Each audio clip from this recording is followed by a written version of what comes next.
Hi everyone, I'm Dr. Saliha Bava. I'm a professor of couples and family therapy at Mercy College in New York and a relationship consultant and a disaster mental health responder. I also research uncertainty and emergence. So, one of the emerging concerns around the coronavirus is, of course, our anxiety, but also how do we relate with each other, the impact it's having on our friends and families. The uncertainty of the coronavirus adds a lot of stress to our relationships. The stress may show up in the form of irritability, quick fights or arguments, constant checking of the news, trying to find out what's going on. Are we going to work tomorrow? Are we not? Are we having a trip? Are we not? It can show up in ways that you're feeling stunned or kind of disoriented, maybe even avoiding making decisions.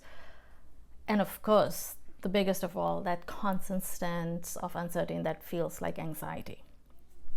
What's important to note here is we all respond differently to stresses and crises. Some may feel this is a crisis, some may feel this is more of a stressor. There is no right or wrong response here. It depends on our histories, our trauma histories, our relationship histories, our risk tolerance. Am I an adventurous person and do I keep going in the face of risk, or do I tend to avoid risk? So these factors are going to shape how we dance with each other as it relates to each other and uncertainty. The sense of fear or panic that either I'm feeling or someone else is feeling is pretty normal. Alarm bells are going off. WHO has called it the pandemic. Borders are closing. Flights are being canceled. There's a lot of unknown factors and things are changing day by day. In the disaster mental health world, we call this as building the plane while we're flying. So we don't have answers to a number of questions. So the question becomes, how do I act? One simple answer is, act from the space of caring for your relationships.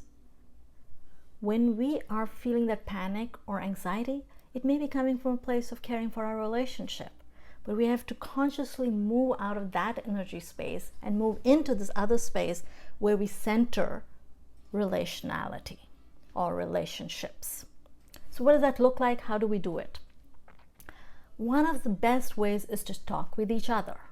If you're the kind of person who tends to pull back to kind of think by themselves, and you're in relationship either with your children or your partner who likes to think aloud, you have different ways of processing.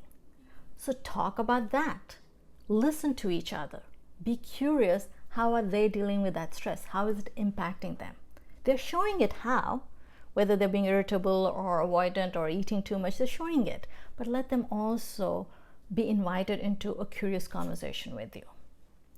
One of the things about conversations that's really important to remember is that in conversations, we process how we're feeling. Some of us do.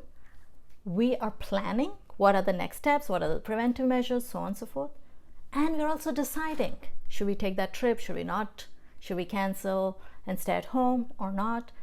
So all that is one ball of wax. It's all happening at the same time. I might be in 1 minute talking about how I'm feeling, and the next minute I'm talking about some trip I have to cancel.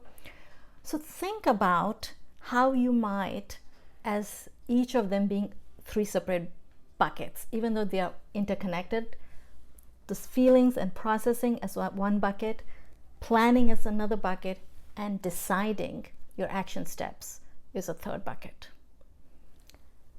When you're in conversation with each other, notice which bucket is leading and how much are you jumping from one to the other, and slow the process down. Track, what do you want to talk about?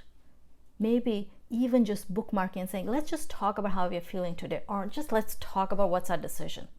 Because when we make a decision, it's one way of creating certainty in a very uncertain world.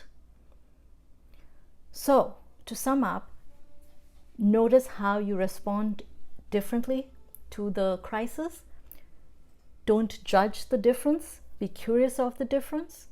and then notice and track whether you're processing, planning, or deciding.